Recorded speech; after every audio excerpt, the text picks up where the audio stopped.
Welcome to the Determining Income Eligibility Using the Meal Benefit Application refresher training for childcare centers participating in the CACFP.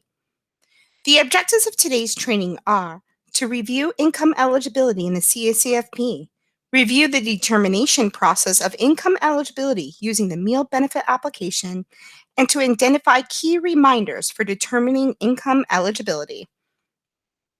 Income eligibility. As a reminder, the CACFP subsidy, or the reimbursement, is based on the income of your enrolled households and household sizes.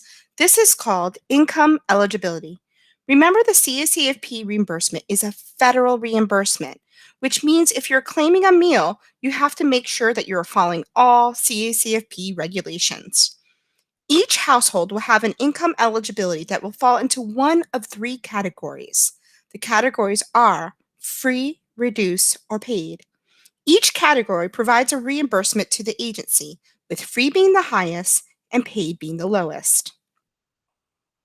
Here is a copy of the current income reimbursement rates for the meals in the CACFP. These rates represent the amount of money your agency will receive after serving a reimbursable meal.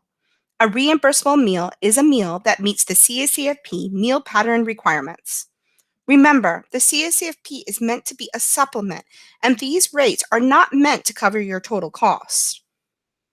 Let's go over these rates. For a household that meets the free category, breakfast will be reimbursed at a rate of $1.89 for each meal, $3.51 for each lunch and supper, and 96 cents for each snack. For a household that meets the reduced category, breakfast will be reimbursed at a rate of $1.59 for each meal, $3.11 for each lunch and supper, and 48 cents for each snack. If a family does not qualify for the free or reduced category, centers can still receive reimbursement under the paid category. For a household that is in the paid category, breakfast will be reimbursed at a rate of 32 cents for each meal, 33 cents for each lunch and supper, and 8 cents for each snack. CACFP agencies can only claim up to 2 meals and 1 snack or 2 snacks and 1 meal per child each day. Maximize your reimbursement by choosing which meals to claim if a child is present for the entire day. For example, 2 meals and 1 snack. These rates are also helpful in projecting how much reimbursement a center may receive. Look at the population you're serving and the meals that you're serving to project future reimbursements.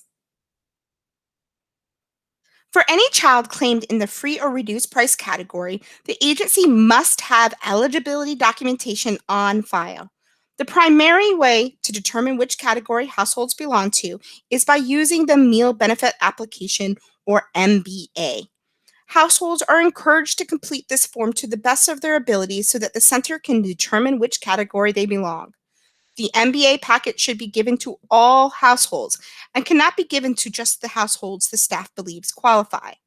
Households cannot be required to complete and return the MBA. For any household that does not return an MBA and does not have any other eligibility documentation, the center will claim them in the paid category. The Office of School and Community Nutrition Programs provides the following paperwork to assist in completing these forms: the MBA itself, a letter to the family, and instructions for completing the MBA. It is required that you provide all 3 parts of the packet, including the letter and instructions to the household. Let's take the time to review each one of these documents. This is the current meal benefit application. Have operations in place to make sure you receive an application back from as many families as possible. Attach these documents to your enrollment paperwork, hold a coffee and donuts morning for parents to complete their applications, or attach it to every child's cubby. Keep track on who has returned the application and who has not. Households are only required to fill steps 1 through 5. We will go in further detail on in this training.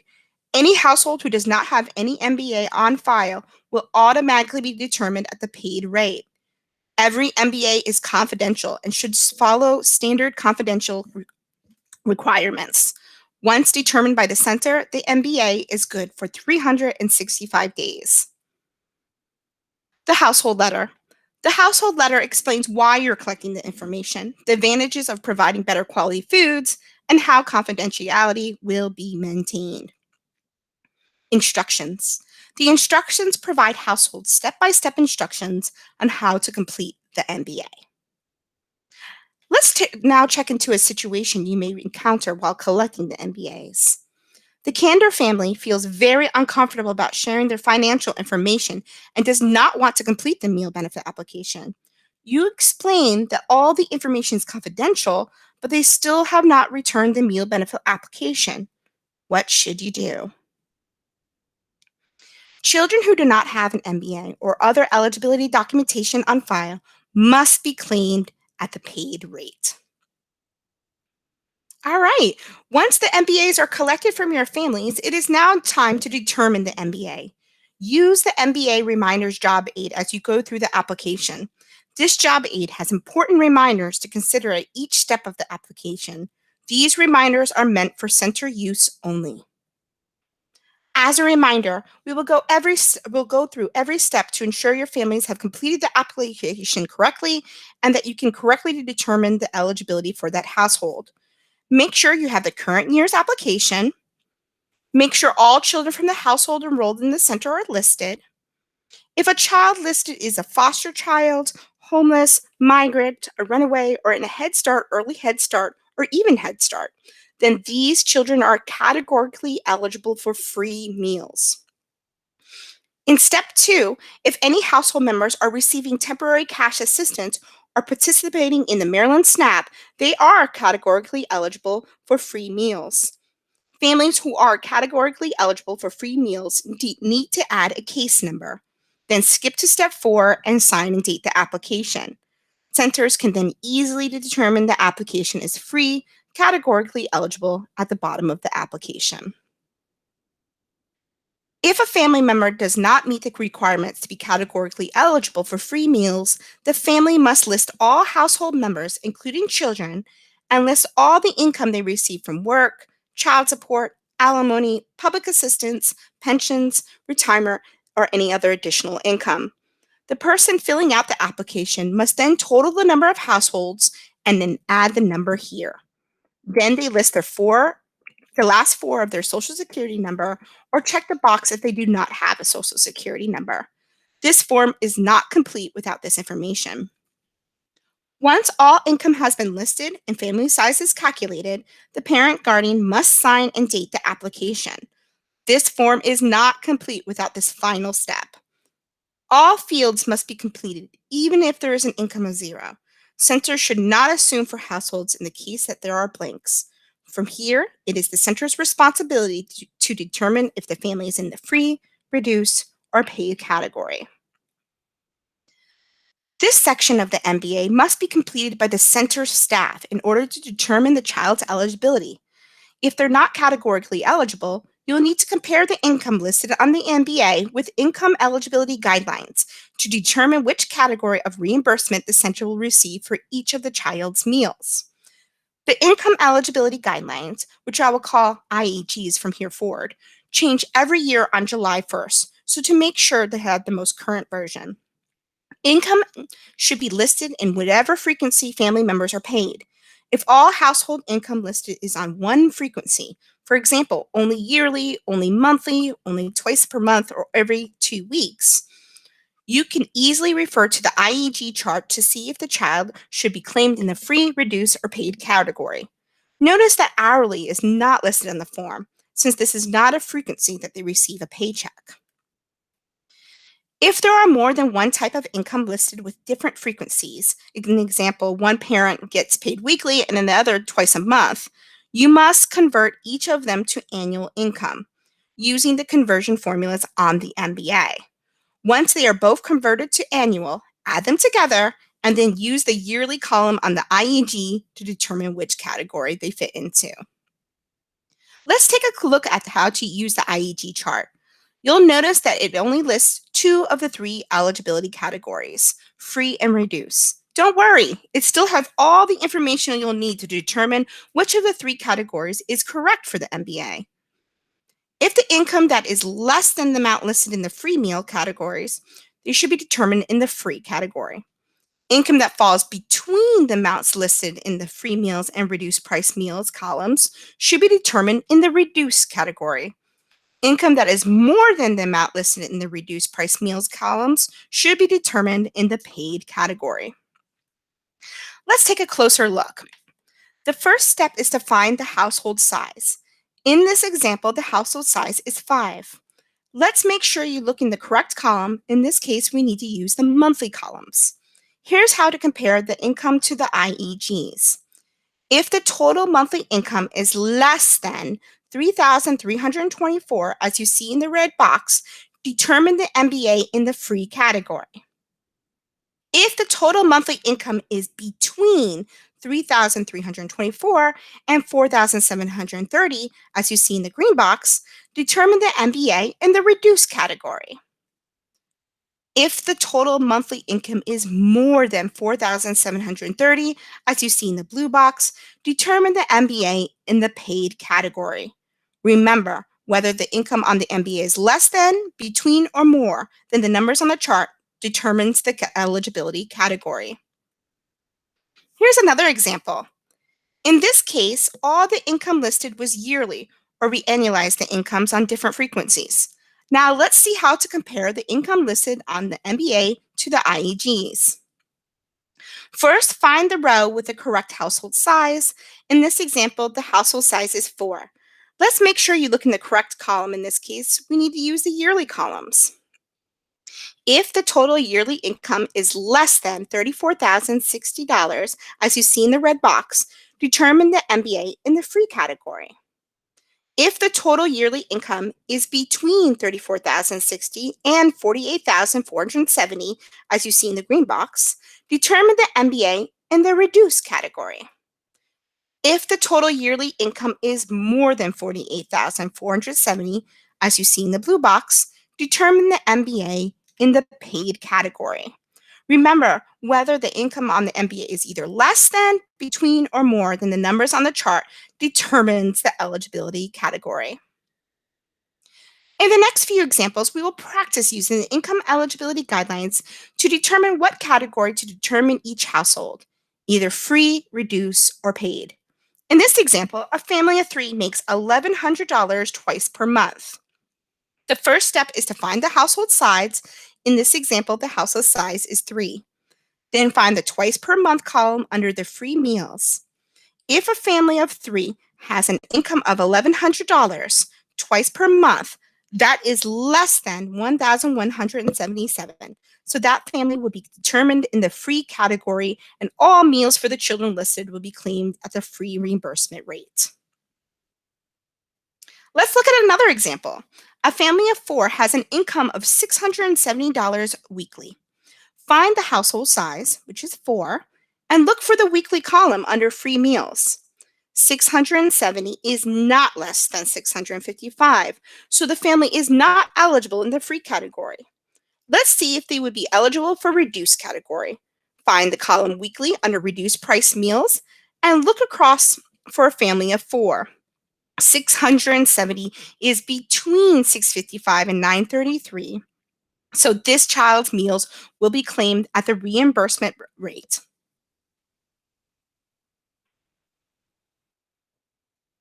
In this example, a family of 5 has an income of $4,900 monthly. Find the household size 5, and then look for the monthly column under the free meals. 4,900 is not less than 3,324, so they are not qualified in the free category. Let's now see if they would be eligible for reduced price meals. Find the monthly column under the reduced price meals. 4,900 is more than 4,730, so the family is not eligible in the reduced category. Therefore, you will claim this child's meals at the paid reimbursement rate. Now that we feel comfortable using the income eligibility guidelines, let's use them to help determine the MBAs. Follow along using the MBA reminder aid. Let's determine the income eligibility for the Flintstone family using the MBA. Let's take a closer look. If you are using the MBA Reminders job aid, you'll know when you see a case number, the household is categorically eligible in the free category. This MBA does not require the use of the IEG chart. Any households that have a case number and receives FSP or TCA are categorically eligible in the free category.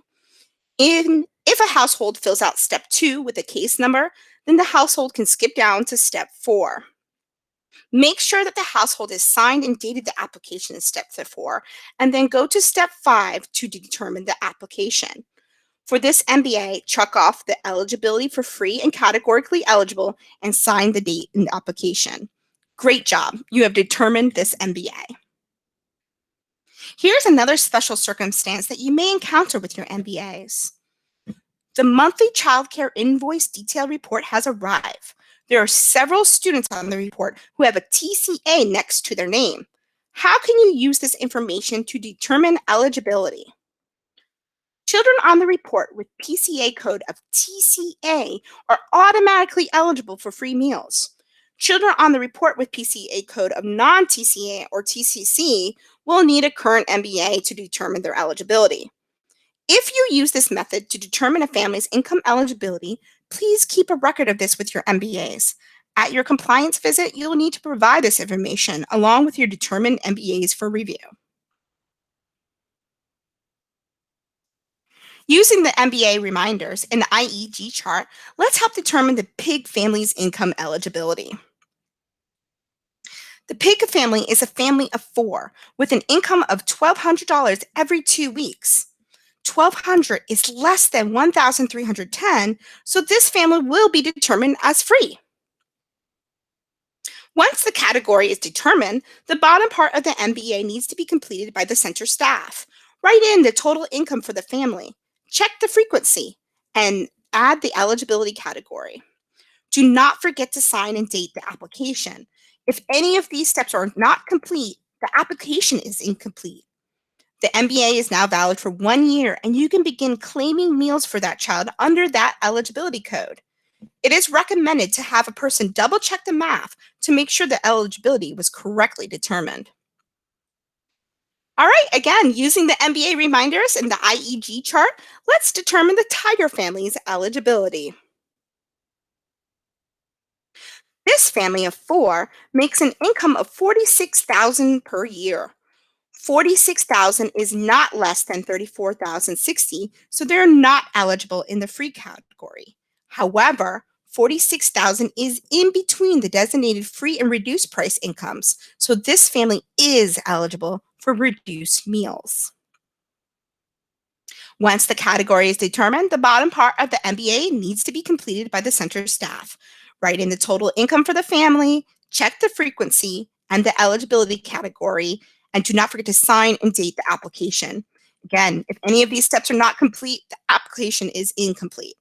Once all these steps are completed, though, the MBA is now valid for 365 days, and you can begin claiming meals for that child under that eligibility code. Again, it is recommended to have a person double check the math to make sure the eligibility was correctly determined. Here's another example. We're going to use the MBA reminders and IEG chart again to determine the Jetsons family's eligibility. A family of 3 makes $1,800 every 2 weeks. $1,800 is not less than $1,086, so this family is not eligible in the free category.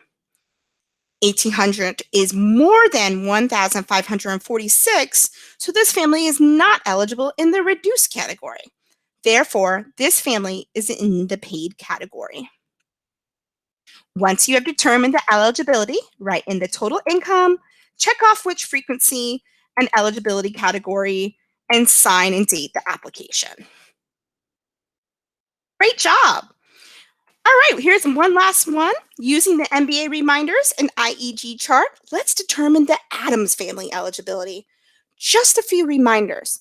This family is not categorically eligible for the free meals because nothing is checked under foster, child, migrant, Head Start, and there is no case number. This is a family of 5 making $600 weekly and $612 monthly. Since there are two different income frequencies, we will need to annualize each of their incomes using the conversion formula on the MBA. Whenever you have two different income frequencies, you'll need to annualize each income. Only do this if there are two different frequencies. Example, one income is paid twice per month and the other monthly. To annualize this income, take the weekly income of 600 and multiply it by 52 to get 31,200. Then take the monthly income of 612 and multiply it by 12 to get 7,344. Add the two annualized incomes together to get the total annual income. The annual income for this family is 38,544. Now you're ready to compare this to the IAG chart. Find the household size of 5, look under the yearly column, and compare it to the annualized income. You can see that their income is less than 39,884, so this family is eligible for free meals. Once the category is determined, the bottom part of the MBA needs to be completed by the center staff.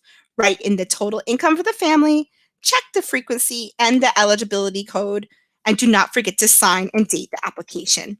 Again, if any of these steps are not complete, the application is not complete. This MBA is now valid for 365 days, and you can begin claiming meals for this child under that eligibility code.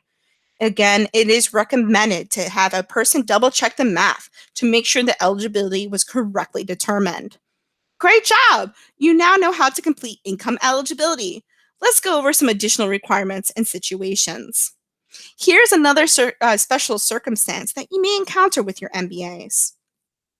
There is a family in your care who has limited English proficiency and needs the meal benefit application translated. What should you do? The USDA has translated the meal benefit application to 49 different languages. The I Speak resource can be used to help determine which languages that your family speak. Sometimes it's not clear which language your family speak, especially if you work with refugee communities. To help provide appropriate services to these families, the USDA came up with a guide. We recommend keeping one on hand at the center. To use, simply show to someone who speaks another language and ask them to point to their language. This will help let you see the language they speak and help you find the appropriate application for them to complete. You may also need to have another important materials translated to languages or use a translator for important conversations.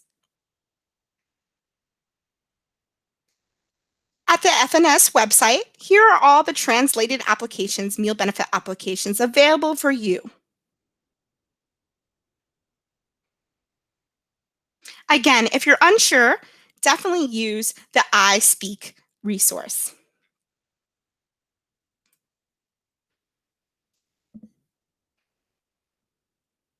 Once you have determined all your meal benefit applications, the next step is to use the master eligibility list to organize all your participant information. This document must be kept secret and confidential. After a determination is made, add the name of the enrolled child, the date you determined their eligibility, and which category they fall into, either reduced, free, or paid. If the child withdraws in the future, please add the date of the withdrawals on this form as well. You will use this record as you prepare to submit your monthly claim for reimbursement. It is best practice to organize this list by classroom or alphabetically to make the claim consolidation process easier. We will discuss the claims consolidation process in another lesson. Here is a sample master eligibility list. You can see the names of the enrolled child, the date of the eligibility was determined, and whether they are determined in the free, reduced, or paid category. This list must be provided to our office as part of our compliance reviews, so please make sure this is up to date and current.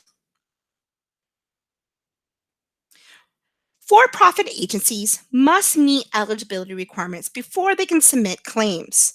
25% of your enrollment or license capacity, whichever is less, must be eligible for free or reduced price meals. If your center does not meet this eligibility, you can no longer claim meals until you meet this requirement. For example, if a center has 20 participants and has 7 participants that are eligible, but 3 leave on April 30th, the center is no longer able to claim for May unless new participants are enrolled that are eligible. All right, here are some final reminders when completing the MBAs. Sign and date. You can only claim for the month in which determination was made and the application was signed. Try to sign and date within 10 days of receipt of the application. Use the master eligibility list to organize your records. You can claim at the paid rate for any children without free or reduced price eligibility documentation. MBAs are valid for 1 year and needs to be updated annually. Try to get all children on the same cycle. Pick a month to do the MBAs each year. September is a good month because it's after the new income eligibility guidelines come out. Nonprofits can choose not to send MBAs to any children and claim all at the paid price. You cannot select which children get the MBA, though. Remember that whenever there are 2 income frequencies, they must be annualized for determination. If there is only 1 frequency, do not annualize or do any other math. Thank you. The Office of School and Community Nutrition Programs appreciates your attention during this brief training. Please go back to any sections that may have been confusing and feel free to share with other staff and use in staff training for anyone who has responsibilities for meal benefit applications. If you have any additional questions, contact your program specialist.